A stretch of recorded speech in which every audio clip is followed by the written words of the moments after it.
Hi! Welcome to college. The semester has begun. Yes, I've been on break this whole time. So now I'm back in school. I will still get these videos out. Have no fear. It's just gonna look slightly different. I say slightly because I don't think this is much of a change from my bedroom, honestly. But anyway, today's video, the recent ones have been 4 minutes long, 8 minutes long, the occasional 6 or 7. I don't know how long this one's gonna be, but I know it's gonna be long. So strap in. To what? I don't know. But strap in. We today are going to be talking about our favorite homeboy, Odysseus. And if you've taken my advice and started watching Trifle of a City, you'd see that Odysseus is Uncle Benjamin. So first of all, who was he? Was he a demigod? No. Was he some dude blessed by somebody that has some kind of gift? Also no. He was just a regular dude. So essentially Ithaca, right? Not New York. He was the king of Ithaca. He ruled there with his wife Penelope and their son Telemachus. Before I go any further, let me just say, this man did not play by his wife, and his wife did not play by her man. Goals. He was known for being very strategic, very good in battle, and ultimately being very, very cunning and charismatic. An all-around great guy for this era of time. So when the Trojan War had begun, Helen got snatched up by Paris. We've been talking about this for the last couple weeks. Agamemnon was just like, there's a bunch of people that we really, really need, but there's one person that we absolutely need besides Achilles, and it's Odysseus. Odysseus heard this, and he already knew that either somebody from Troy's side or somebody from the Spartan side was gonna come to him and be like, yo, come fight for us. He decided to act insane. And by insane, I just mean catatonic, doing the same shit for I don't know, 5 weeks. And so by the time somebody arrived, who it happened to be, Agamemnon, we already established we don't like him, he pulled up and was like, Odysseus, I need you to come and fight. But Odysseus had a little trick. He had acted like all he wanted to do day and night was plow a field, right? He'd been doing it for 5 days straight, right? So his wife is just like, oh, hey, Agamemnon, yeah, we heard about the war, but he's not there. Look at him, bro. He's not even here right now. Agamemnon was like, he's not, he's been doing this for 5 months. And so Agamemnon was like, oh, okay. Now, as they're out here, in this field, watching all this go down, Penelope had just given birth to their son Telemachus. He's a newborn child in her hands right now, right? Agamemnon's crazy ass grabs Telemachus, puts him on the soil, in the pathway of the oxes or whatever, and Agamemnon is just like, if he's insane, then he'll run over your kid, and then I'll leave, and I won't come back. But if he's not, and he still runs him over, I divorce personally. I wouldn't take that level of disrespect. You know what I mean? And so, as any sane person would do, he breaks out of his trance and picks up his son. And Agamemnon is like, perfect. So I will send you the battle plans. Good night, bro. Is there even a level for that kind of manipulation? I don't know. I don't know if therapy can fix that. Maybe you need an exorcism or just reincarnation. Yeah, I think it's reincarnation needs to happen, yeah. The good thing about this bit though is that he was involved in the Trojan War, but he didn't have a real big role, so I ain't gotta go through too much with him, we can save that for other people. We can save all that for Achilles and Hector's video, you know what I'm saying? So the war ends, everyone gets to go home, kinda. Cassandra, no you don't. Andromache, no you don't. Helen, you kinda do, but you don't want to though. But all in all, Odysseus is just I'm through. I don't like war. I've never liked war. This is exactly why I didn't want to fucking come. And he's like, I'm taking my men and we're going back to Ithaca. And at that point, Helen is back with Menelaus, so they're just like, all right, cool. Bye. And he sets sail. Now, imagine his surprise when he realizes that I don't know, a 4-month trip to get to Troy is 10 years to get back. I know, personally, I'd crash out after the first week. That's just me. I'm born in the correct era, thank you. So before I begin, depending on what version of the Odyssey that you read, because apparently there's different versions, I really wasn't aware of that, you will find that the first incident that Odysseus and his men run into are different. Bear with me. So in one version, immediately after leaving Troy, they land on the island of the Cicones, who's a small little village collection of people, and they overpower them, obviously. So they go in, they loot, they steal, they plunge, they do every wonderful thing that men do during war. I don't gotta go into it. And so they live there for a while, and they get overly greedy, and the people that are native to it, they're just like, yeah, we're gonna fight back, yeah. And so the counterattack genuinely works, and he loses like a bunch of his men, and he has to leave. Another version suggests that once he leaves Troy, he immediately goes to the lair of the Lotus Eaters. Island of the Lotus Eaters. So just like in Percy Jackson, how you end up in the casino, you eat the little lotus flowers, and then you just like forget how time works. It's the exact same thing in the Odyssey. So they ended up on this island, and these people, they were just like, oh my god, are you hungry? Have a flower. And his men eat, he doesn't eat it. His men eat it, and they're just like, oh my god, like, I don't want to go home. What's a wife and kids, bro? I'm on sand. And so all of his men were just like lounging around, like not trying to go home at all. But Odysseus, like I said, don't play by his wife. He wanted to see her. He was like, y'all gotta get up, because I got somebody I want to see. I have a son. Okay, remember Telemachus? When he left, he was a newborn. Okay, a newborn. I got things to do. I'm also the king of where we're from, so like, we really do have to get back. And then finally they end up getting on the ship and they leave. Then he ends up on an island full of cyclopses. And unfortunately for Odysseus and his men, they literally walked on this island and walked into a cave. Why would you ever walk into a random cave, an island you don't know? That's stupid. And so this cave ends up being the home of the Cyclops. I just had a brain fart. Polyphemus. And unfortunately, before they figure out a way to like get away from this thing, he already eats like 3 or 4 of his guys. So like, that really sucks. So what they end up doing is they wait until he falls asleep, right? And because he only has one eye, it's one big eye, they end up taking their swords and stabbing this eye and relatively jumping him. But before they even do all this, Odysseus had exposed himself to this thing, and bro was like, who are you, who are you? And Odysseus was like, I'm nobody. Nobody, right? Okay, whatever. So while he's yelling and screaming, and all his other bros are like, yo, Polyphemus, are you good? Polyphemus is just like, oh my god, like, nobody's hurting me, nobody's hurting me. And his bros are like, okay, what you yelling for then? And so no one comes to get him, and so he ends up dying. When they leave, they don't think about the fact that they just killed a Cyclops. All they think about is the fact they just killed a monster, and they're going somewhere else or heading back home on track to get home, right? Oh. So Polyphemus is one of those rogue sons of Poseidon that he like low-key cares about, right? And so when he hears that Odysseus has killed his son, he literally just sends them the biggest storm known to man. I never heard of bro. Like, I heard of him, but like prior to hearing like this story, reading the Odyssey, I was like, who the mama? But it's okay, because he avenged his son like a father should.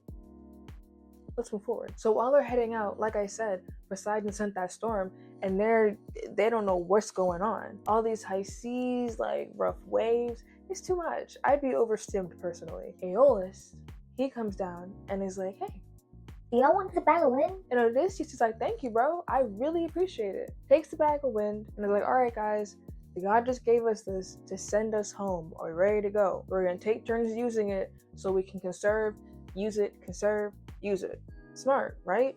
Wrong. His men, they take turns, you know, opening it, closing it, opening it, closing it. Then one guy over here, Billy Bob, wants more time, and Jimmy John is giving him time that he wants. And so it just blows them completely off course. Now they don't know where they are or where they're supposed to go. But they found another island to rest on. Perfect, right?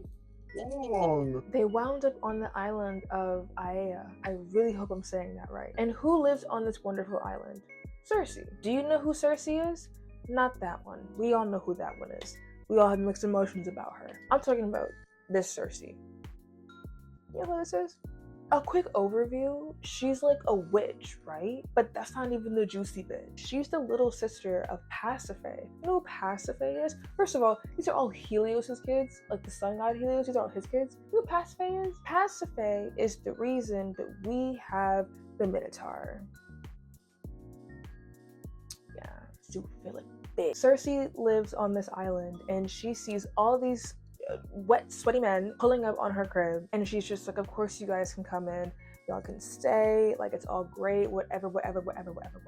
And so the men, they all come in, they lay down, they sleep, they drink, they eat, they do whatever they want, they just relax. Odysseus, but he's got his guard up, you know what I'm saying? His guard is still up, but he's still just like, hey, I don't know you don't know me, you're real helpful. But here's like the trick though, because all that food that they were like eating, especially the men were eating, it was the spell. And so when they were finished eating, they turned into pigs. She turned his men into pigs. And so they had to stay there for a year before one day, finally, Hermes, we all love him, he came and brought Odysseus a magical herb and was like, you need to eat this so you can like be immune to her powers and shit, so you can get home. You got a newborn. Bro's like probably 3 now. Like, you need to go home. He eats the herb and confronts Circe. And it's like, listen, bitch, I need to get home. So you need to turn my guys back into guys, because I already know that you're tripping. We already know this. So Circe, now being called out, is like, okay, I guess you're right. So she turns them all back into men and helps him set a course for him to leave. And he goes off about his day. So they're floating away from Circe, you know, thinking about how crazy it was that they were there for a year and how crazy it was that they were literally fucking pigs. And it's nighttime.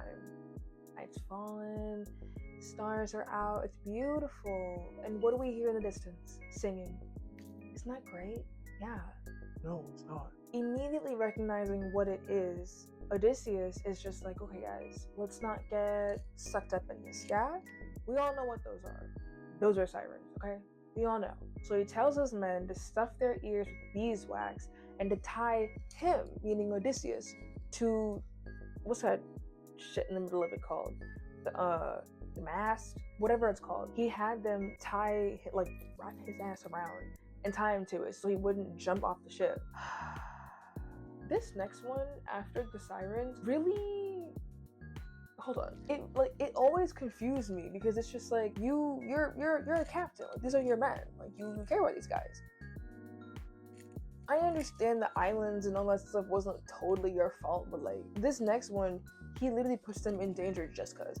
Like, now they've finally got back on course, but for some reason, now I never, Lord have mercy, I never know how to say this. Charybdis, I'm gonna put it right here. Charybdis, however you say it. It's basically like a giant whirlpool that just swallows ships. The Bermuda Triangle is probably where he was. Inside of this giant whirlpool is also a sea monster, because why not, you know? And it was a 6-headed monster that snatched sailors from their ships. Her name was Scylla. He sees this, right? He knows like what usually happens and what goes on when you get too close, right?